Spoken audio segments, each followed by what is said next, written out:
Assalamualaikum warahmatullahi wabarakatuh. Perkenalkan, nama saya Intan Bella Yulia dari kelas 6B Pendidikan Matematika. Di sini saya akan menjelaskan matematika Hindu, tepatnya di India. Matematika Hindu India dimulai sejak munculnya sebuah peradaban yang terletak di daerah aliran Sungai Indus pada abad ke-26 sebelum Masehi dan berakhir pada abad ke-14 Masehi. Matematika India berkembang setelah matematika Cina dan sebelum munculnya matematika Eropa, abad pertengahan. Matematika India, peradaban ini bisa disebut peradaban lembah Indus. Kota-kota yang mereka tempati kala itu diatur secara geometris. Selanjutnya saya akan menjelaskan tokoh-tokoh matematikawan Hindu India. Yang pertama, Panini, kira-kira abad ke-5 sebelum Masehi. Panini yang merumuskan aturan-aturan tata bahasa Sanskerta. Notasi yang dia gunakan sama dengan notasi matematika modern dan menggunakan aturan-aturan meta, transformasi, dan rekursi. Yang kedua, Surya Siddhanta, kira-kira abad ke-400 sebelum Masehi. Surya Siddhanta memperkenalkan fungsi trigonometri, sinus, kosinus, dan balikan sinus, dan meletakkan aturan-aturan yang menentukan gerak sejati benda-benda langit yang bersesuaian dengan posisi mereka sebenarnya di langit. Yang ketiga, Aryabhata, abad ke-499. Aryabhata adalah matematikawan dan astronomi India. Aryabhata juga menyatakan hubungan keliling sebuah lingkaran pada diameternya. Yang keempat, Brahmagupta. Brahmagupta adalah matematikawan besar India yang hidup dari tahun 598 sampai 660 Masehi. Karyanya yang terkenal adalah Brahma Siddhanta, yang terdiri dari dalil dan peraturan. Di samping itu terdapat pula teorema-teorema Brahmagupta yang eksak, yaitu dengan memanfaatkan rumus-rumus Archimedes-Heron untuk menentukan jari-jari lingkaran luar segitiga. Salah satu contohnya adalah saat Brahmagupta membuat rumus yang ekivalen dengan rumus trigonometri yang kita pakai sekarang, yakni 2R sama dengan A per sin A sama dengan B per sin B sama dengan C per sin C. Yang terakhir atau yang kelima adalah Madappa. Madappa adalah matematikawan dan astronom India dari kota Irinjalakuda. Ia merupakan pendiri sekolah astronomi dan matematika Kerala.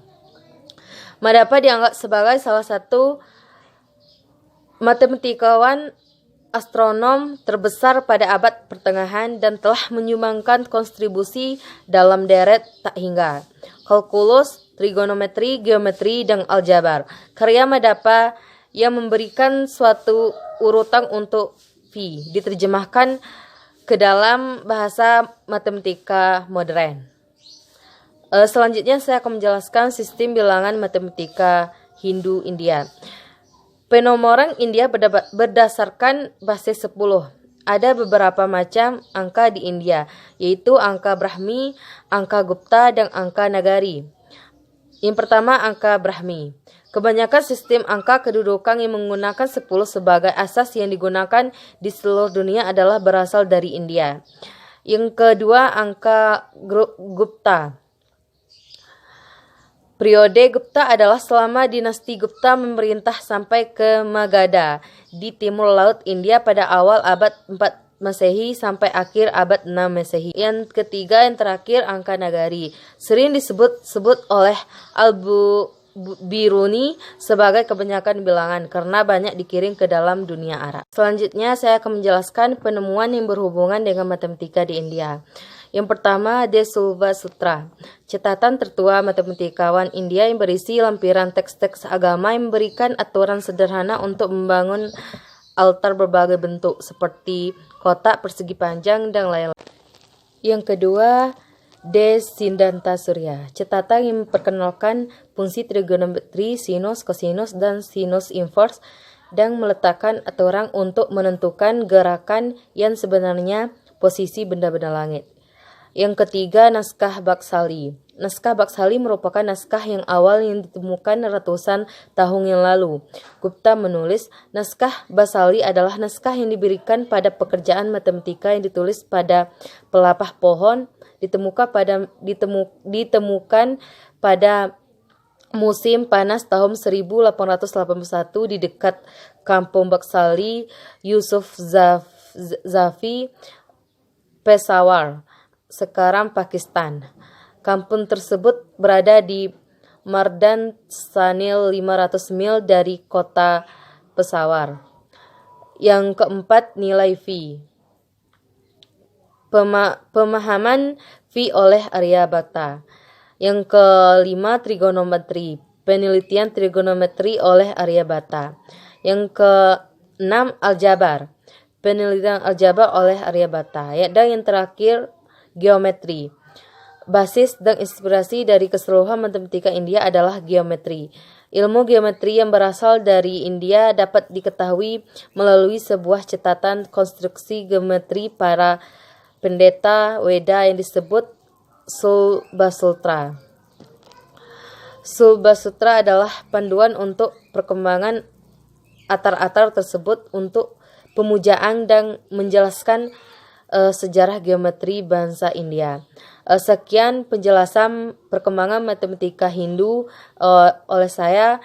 Apabila terdapat kesalahan dan kekurangan, saya minta maaf. Lebih dan kurang saya tutup dengan wabillahi taufiq wal hidayah. Wassalamualaikum warahmatullahi wabarakatuh. Terima kasih.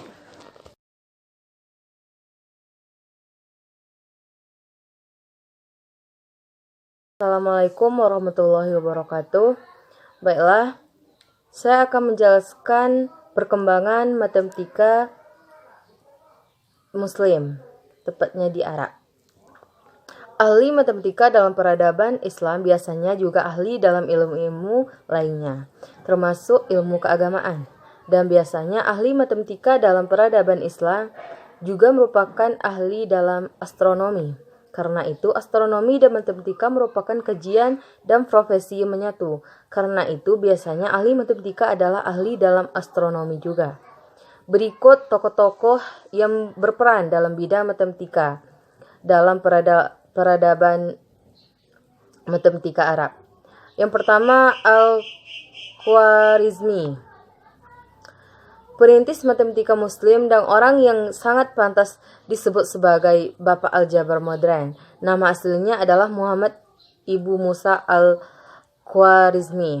Ia berasal dari Khwariz atau Kifah. Kadang orang keliru dalam menafsirkan suatu hasil karya peradaban modern yang selalu dianggap berasal dari Barat. Jika kita menelusuri, kata aljabar itu berasal dari karya buku tulisan Al-Khwarizmi yang bernama Hisab Al-Jabir wal Muqabalah, yang artinya berarti pengetahuan, pengutuhan kembali dan perbandingan, atau yang karenanya dalam istilah sekarang kalkulasi integral dan persamaan. Yang kedua, Abu Wafa Al-Bauzajani, salah seorang ahli matematika Muslim terbesar. Ia dikenal sebagai ahli astronomi dan pengembang trigonometri atau ilmu ukur sudut, dan orang yang pertama kali yang mengajukan beberapa rumus penting dalam trigonometri. Salah satu rumus yang didedikasikan kepadanya adalah cos C sama dengan cos A dikali cos B. Yang ketiga, Abu Kamil Sujah, salah seorang ahli matematika Muslim terbesar di abad pertengahan. Tidak banyak orang diketahui tentang kehidupannya, tetapi ia hidup setelah era Al-Khwarizmi melalui Leonard dari Pisa dan pengikut-pengikutnya. Ia telah memberi pengaruh besar terhadap perkembangan aljabar dan geometri di Eropa. Yang keempat, Khusyar Ibnu Laban, seorang ahli matematika dan astronomi dari Persia, mahaguru kalkulus dan pengilhaman revolusi komputasi. Karya andalannya diabadikan dalam dua juz, yaitu Juz Al-Jami' dan Juz Al-Baligh. Dan orang lainnya berjudul Usul Hisab Al-Hind, sebuah risalah mengenai aritmetika. Yang kelima, Al-Majriti, seorang saintis asal Andalusia yang paling menonjol di zamannya, yang banyak memperkenalkan pengkajian sains, terutama kimia dan matematika. Ia banyak menulis tentang aritmetika dagang dengan menerapkan komputasi, geometri, dan aljabar pada masalah penjualan hitung, dagang, dan perpajakan. Ia juga banyak menulis tentang pemecahan kebukuan matematika.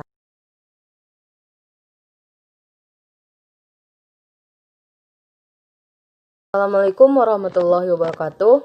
Baiklah, saya akan menjelaskan perkembangan matematika pada abad ke-8 atau Eropa dari abad 13 sampai 16. Abad ke-8 merupakan sebuah zaman antara runtuhnya kekerasan Romawi dan Renaissance atau munculnya kembali peradaban lama, atau zaman kelam atau zaman ke-8 ialah zaman masyarakat Eropa menghadapi kemunduran intelektual dan kemunduran ilmu pengetahuan. Dan orang-orang atau tokoh-tokoh yang berperan dalam abad atau masa ke-8 yaitu Bottis, Bede, dan Gerber. Matematika di Eropa pada abad 13-16, banyak ahli matematika yang memberikan kontribusi dalam perkembangan matematika di Eropa. Kontribusi yang diberikan oleh tokoh-tokoh tersebut berupa komentar-komentar terhadap buku-buku matematika Yunani dan tulisan-tulisan tentang aritmetika, geometri, dan trigonometri. Perkembangan matematika pada abad ini juga dipengaruhi oleh matematika Arab. Berikut saya akan menjelaskan tokoh-tokoh pada perkembangan matematika pada abad ke-8. Yang pertama, Gerber, lahir di Auvergne, Prancis, yang pada awalnya menunjukkan kemampuan yang tidak biasa. Dia adalah salah satu orang Kristen pertama yang belajar di sekolah-sekolah Islam di Spanyol. Dan ada bukti bahwa ia mungkin telah mengembalikan angka Hindu Arab yang tanpa angka 0 ke Eropa Kristen. Diceritakan bahwa ia telah membangun abaci, globe, bumi, dan langit, jam, dan mungkin sebuah organ. Prestasi tersebut menguatkan kecurigaan dari beberapa orang sezamannya bahwa ia telah menyembahkan jiwa kepada setan. Namun demikian, ia terus naik dalam gereja dan akhirnya terpilih menjadi Paus pada tahun 999. Dia dianggap seorang sarjana yang mendalam dan menulis tentang astrologi, aritmetika, dan geometri. Yang kedua, Bottis. Kontribusi Bottis dalam sejarah matematika itu pada tulisan-tulisannya mengenai geometri dan aritmetika yang menjadi buku standar di sekolah-sekolah biasa selama berabad-abad. Karya-karya ini sangat sedikit tetapi menjadi puncak prestasi matematika. Untuk geometri tidak memuat apapun kecuali memuat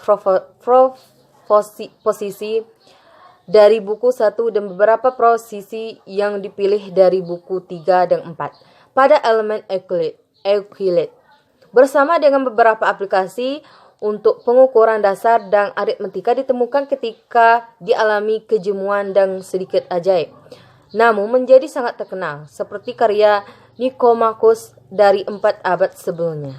Ketiga atau yang terakhir, Bede. Bede lahir di Northumberland, Inggris, dan menjadi salah satu yang terbesar dari para ulama gereja abad pertengahan. Tulisan-tulisan terbesarnya mencakup beberapa subjek matematika yang mengacu kepada penanggalan dan perhitungan jari. Yang keempat, Al-Hind, lahir di Yorkshire, adalah seorang sarjana bahasa Inggris. Ia dipanggil ke Prancis untuk membantu Charlemagne dalam proyek ambisius sekolahnya. Al-Hind menulis sejumlah topik matematika dan sedikit dihargai pada koleksi teka-teki, masalah yang mempengaruhi menulis buku teks selama berabad-abad. Terima kasih.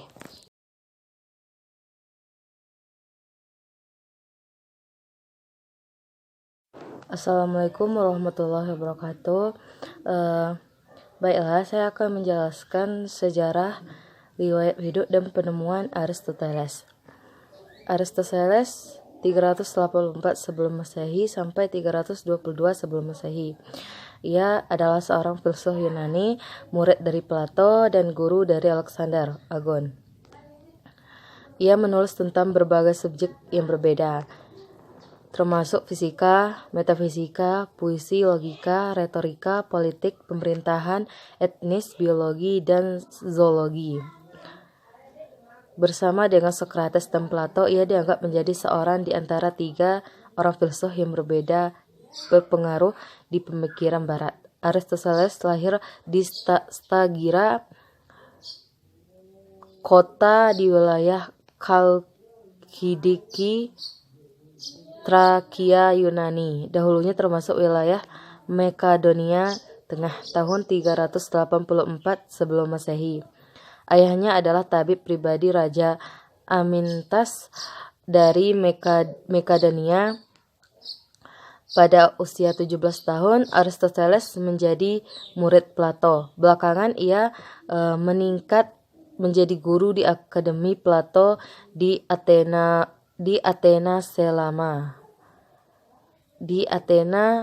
selama 20 tahun. Aristoteles meninggalkan akademi tersebut setelah Plato meninggal dan menjadi guru bagi Alexander dari Makedonia. Saat Alexander berkuasa pada tahun 336 sebelum Masehi, ia kembali ke Athena. Dengan dukungan dan bantuan dari Alexander, ia kemudian mendirikan akademinya sendiri yang diberi nama Lyceum, yang dipimpinnya sampai tahun 323 sebelum Masehi. Perubahan politik seiring jatuhnya Alexander menjadikan dirinya harus kembali kabur dari Athena guna menghindari nasib naas sebagaimana dulu dialami Socrates. Aristoteles meninggal tak lama setelah pengungsian tersebut. Aristoteles sangat menekankan empirisme untuk menekankan pengetahuan. Penemuan Aristoteles dalam bidang matematika yang pertama logika. Menurut Aristoteles, pengetahuan baru dapat dihasilkan melalui 2 cara, yaitu induksi dan deduksi. Yang kedua, reductio ad absurdum, yang mana pembuktian melalui kontradiksi.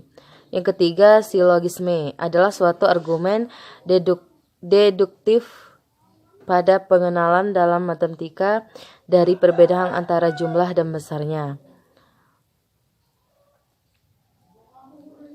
Yang keempat, perbandingan dan besaran. Meskipun ia ditempatkan jumlah dan besarnya dalam satu kategori kuantitas, ia membagi kategori ini menjadi 2 kelas, yaitu diskrit atau angka dan kuantitas atau besaran. Yang kelima, paradoxon. Argumen Zong ini menunjukkan bahwa ruang tidak dapat terdiri dari susunan titik-titik tak terhingga. Selanjutnya saya akan menjelaskan sejarah, riwayat hidup dan penemuan dari Archimedes. Archimedes dilahirkan sekitar tahun 287 sebelum Masehi di kota pelabuhan Syracuse, sebuah perkampungan di pulau Sisilia, Yunani. Dia putra dari Phidias, seorang bapak yang juga giat dalam bidang keilmuan. Pada waktu itu Archimedes juga dikenal dekat dengan Raja Syracuse, Hiram. Archimedes memulai kegiatan perkembangan keilmuannya di kota Alexandria, Mesir, tepatnya di sekolah yang didirikan oleh matematikawan Yunani, Euclid. Tak lama setelah itu, Archimedes pulang untuk mengabdikan diri di kota kelahirannya, Syracuse. Ia adalah ahli matematika dan penemu dari Yunani yang terkenal. Archimedes sendiri adalah seorang matematikawan, astronom, filsuf, fisikawan, dan insinyur berbangsa Yunani. Ia dibunuh oleh seorang prajurit Romawi pada penjarahan oleh kota Syracuse. Meskipun ada pemerintah dari jenderal Romawi Marcellus bahwa ia tak boleh dilukai. Sebagian sejarawan matematikawan memandangnya sebagai salah satu matematikawan terbesar sejarah, mungkin bersama-sama dengan Newton dan Gauss. Pemahaman matematika Archimedes pada waktu sangat dipengaruhi oleh konsep yang telah dibangun oleh Euclid, tetapi Archimedes mengembangkan konsep ini dengan menerapkan sebuah metode yang dikenal dengan method of extraction. Dengan metode ini ia dapat menentukan daerah dan volume dengan garis lengkung serta permukaan seperti lingkaran, bola, piramida, dan kerucut. Selain itu, Archimedes juga menemukan kalkulus integral. Archimedes juga sangat berjasa ketika menemukan nilai pi, perbandingan nilai antara keliling sebuah lingkaran dengan diameternya.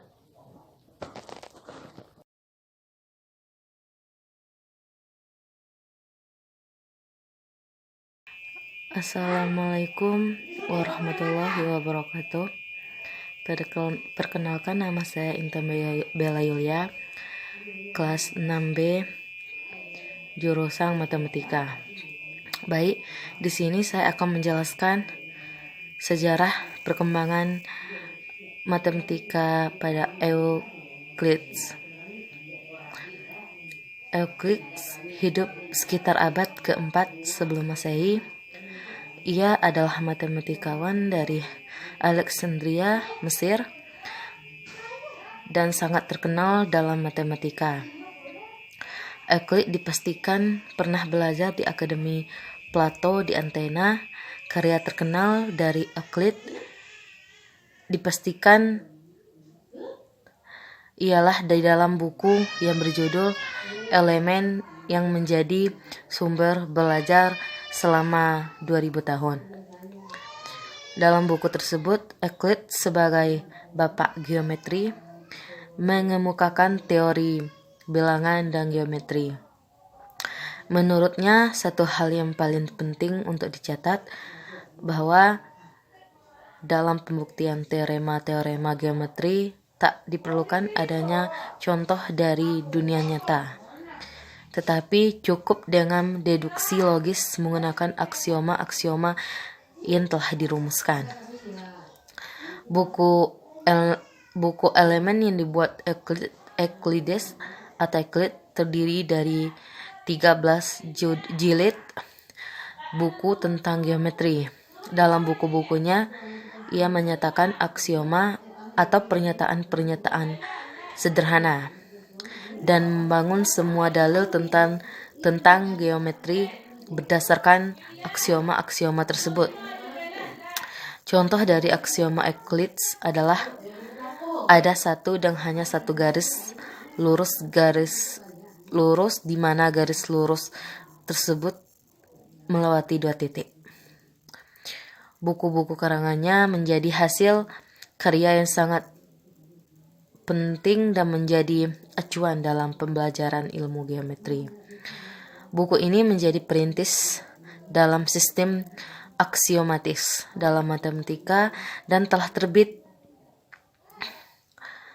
Buku ini menjadi perintis yang terbit di ribuan edisi sejak pertama kali dicetak pada tahun 1482. Euclid dapat disebut sebagai matematikawan utama. Dia dikenal karena peninggalannya berupa karya matematika yang dituan dalam buku The Element sangatlah monumental. Buah pikir yang dituankan ke dalam buku tersebut membuat Euclid dianggap sebagai guru matematika sepanjang masa dan matematikawan terbesar di Yunani. Banyak teorema-teorema yang dijabarkannya merupakan hasil karya pemikir-pemikir sebelumnya, termasuk Thales, Hippocrates, dan Pythagoras dalam buku The Element. Akan tetapi secara umum Euclid dihargai karena telah menyusun teorema-teorema ini secara logis kritis. Agar dapat ditunjukkannya, tak dapat disangkal tidak selalu dengan bukti teliti seperti apa yang dituntut matematika modern, bahwa cukup mengikuti 5 aksioma sederhana. Euclid banyak mengemukakan teori bilangan dan geometri, dan ia sangat terkenal khususnya di Yunani.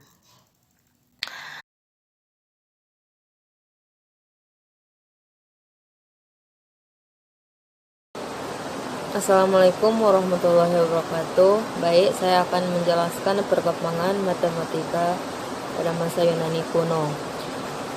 Matematika Yunani adalah matematika yang ditulis di dalam bahasa Yunani yang dikembangkan sejak abad ke-6 sebelum Masehi sampai abad ke-5 Masehi di sekitar pesisir timur Laut Tengah. Matematikawan Yunani tinggal di kota-kota yang tersebar di sekitar Laut Tengah bagian timur, mulai dari Italia hingga ke Afrika Utara, namun dibersatukan oleh budaya dan bahasa Yunani. Matematika Yunani pada periode setelah Iskandar Agung kadang-kadang disebut matematika Helenistik. Kata matematika sendiri diturunkan dari kata Yunani kuno atau matema, yang artinya pelajaran tentang instruksi.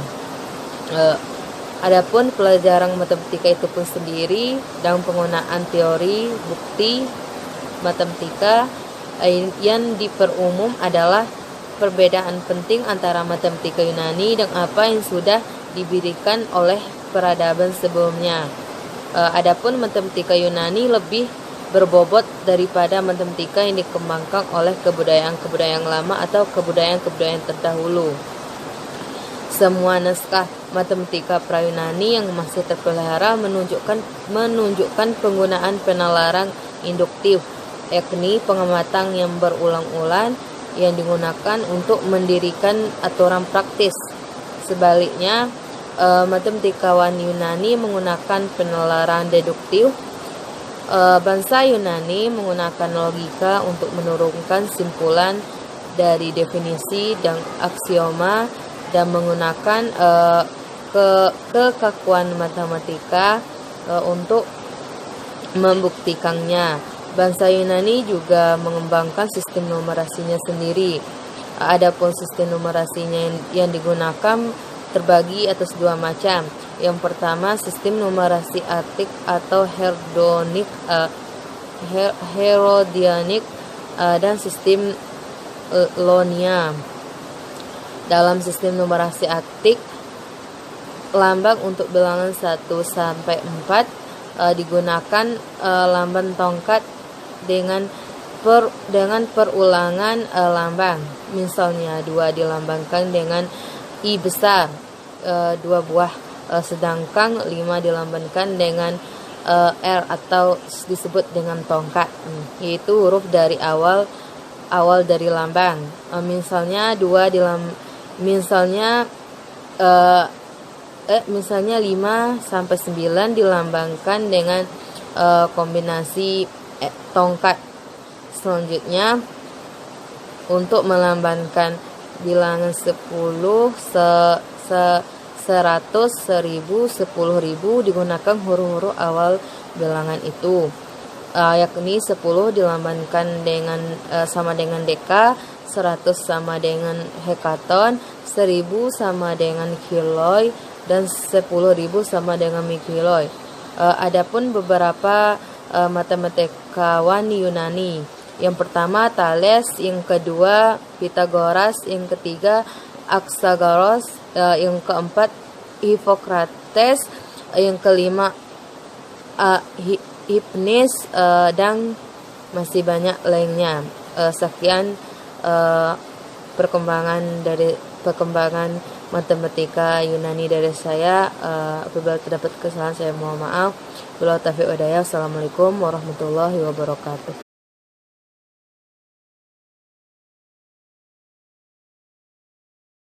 Assalamualaikum warahmatullahi wabarakatuh. Baiklah, di sini saya akan menjelaskan perkembangan matematika pada zaman Cina kuno. Matematika Cina permulaan adalah berlainan bila dibandingkan dengan yang berasal dari belahan dunia lain. sehingga cukup masuk akal bila dianggap sebagai hasil pengembangan yang mandiri. Tulisan matematika yang dianggap tertua dari Cina adalah Chou Fei Xuan Qian, berangka tahun antara 1200 sebelum Masehi sampai 100 sebelum Masehi. Meskipun angka tahun 300 sebelum Masehi juga cukup masuk akal, hal yang menjadi catatan khusus dari penggunaan matematika Cina adalah sistem notasi posisional bilangan desimal, yang disebut pula bilangan batan, di mana sandi-sandi yang berbeda digunakan untuk bilangan-bilangan antara 1 dan 10, dan sandi-sandi lainnya sebagai perpangkatan dari 10. Dengan demikian, bilangan 1, 2, 3 ditulis menggunakan lambang untuk 1, diikuti oleh lambang untuk 100, kemudian lambang untuk 2, diikuti lambang untuk 10, diikuti oleh lambang untuk 3. Cara seperti inilah yang menjadi sistem bilangan yang paling canggih di dunia pada saat ini. Mungkin digunakan beberapa abad sebelum periode Masehi dan tentunya sebelum dikembangkan sistem bilangan India. Karya tertua yang masih terawat mengenai geometri di Cina berasal dari peraturan kanonik filsafat Mohisme kira-kira tahun 330 sebelum Masehi yang disusun oleh para pengikut Mozi pada tahun 470 sampai 390 sebelum Masehi. Mozi menjelaskan berbagai aspek dari banyak disiplin yang berkaitan dengan ilmu fisika dan juga memberikan sedikit kekayaan informasi matematika. Setelah pembakaran buku pada tahun 212 sebelum Masehi, dinasti Han pada tahun 202 sebelum Masehi sampai 220 sebelum Masehi menghasilkan karya matematika yang barangkali sebagai perluasan dari karya-karya yang kini sudah hilang. Yang terpenting dari semua ini adalah 9 bab tentang seni matematika. Judul lengkap yang muncul dari tahun 179 Masehi, tetapi wujud sebagai bagian di bawah judul yang berbeda. Ia terdiri dari 246 soal kata yang melibatkan pertanian, perdagangan, pengerjaan geometri yang menggambarkan rentang ketinggian dan perbandingan dimensi untuk menara pagoda Cina. Teknik survei dan bahan-bahan segitiga, siku-siku, dan V. Ia juga menggunakan prinsip kavaleri tentang volume lebih dari 1000 tahun sebelum kavaleri mengajukan di barat. Ia menciptakan bukti matematika untuk teorema Pythagoras dan rumus matematika untuk eliminasi Gauss. Liu He memberikan komentarnya pada karya ini pada abad ke-3 Masehi. Berikut saya akan menjelaskan tokoh-tokoh matematika dari Cina. Yang pertama, Zhang Heng. Sebagai tambahan, karya-karya matematika dari astronom Han dan penemu Zhang Heng memiliki perumusan untuk pi juga, yang berbeda dari cara perhitungan yang dilakukan oleh Liu Hui. Zhang Heng menggunakan rumus pi-nya untuk menentukan volume bola. Juga terdapat karya tulis dari matematikawan dan teoriwan musik Jing Fang dengan menggunakan koma Pythagoras. Jing mengamati bahwa 53/5 sempurna menghampiri 31 oktav. Ini kemudian mengarah pada penemuan 53 temperamen sama dan tidak pernah dihitung dengan tepat di tempat lain hingga seorang teman, Nicholas Mercator, melakukan pada abad ke-17. Yang ketiga, Zhu Chongzi. Dalam sejarah Tiongkok, banyak ahli matematika berupaya menghitung V, sedangkan hasil dari dicapai Zhu Chongzi pada abad ke-5 dapat dikatakan merupakan kemajuan dalam perhitungan V. Zhu Chongzi lahir di kota Jingkan, kota Nanjing, pada tahun 429. Sejak kecil ia sangat cerdas dan suka pengetahuan di bidang matematika dan astronomi. Pada tahun 464 ketika ia berumur 35 tahun, Zhu Chongzi mulai menghitung V. Yang keempat, Qin Shi Huang. Qin Shi Huang dilahirkan dengan nama Yin Zhen, juga dipanggil Shi Huang, yang artinya adalah kaisar pertama. Ia adalah raja dari negara Qin dari 247 sebelum Masehi sampai 221 sebelum Masehi. Setelah mempersatukan Tiongkok dengan menaklukkan 6 negara lainnya, ia kemudian mendirikan dinasti Qin dan mengangkat diri menjadi kaisar dari Tiongkok yang bersatu dari 221 sebelum Masehi hingga 210 sebelum Masehi, bertahta dengan sebutan kaisar pertama. Baiklah, itulah penjelasan mengenai perkembangan matematika pada zaman Cina kuno.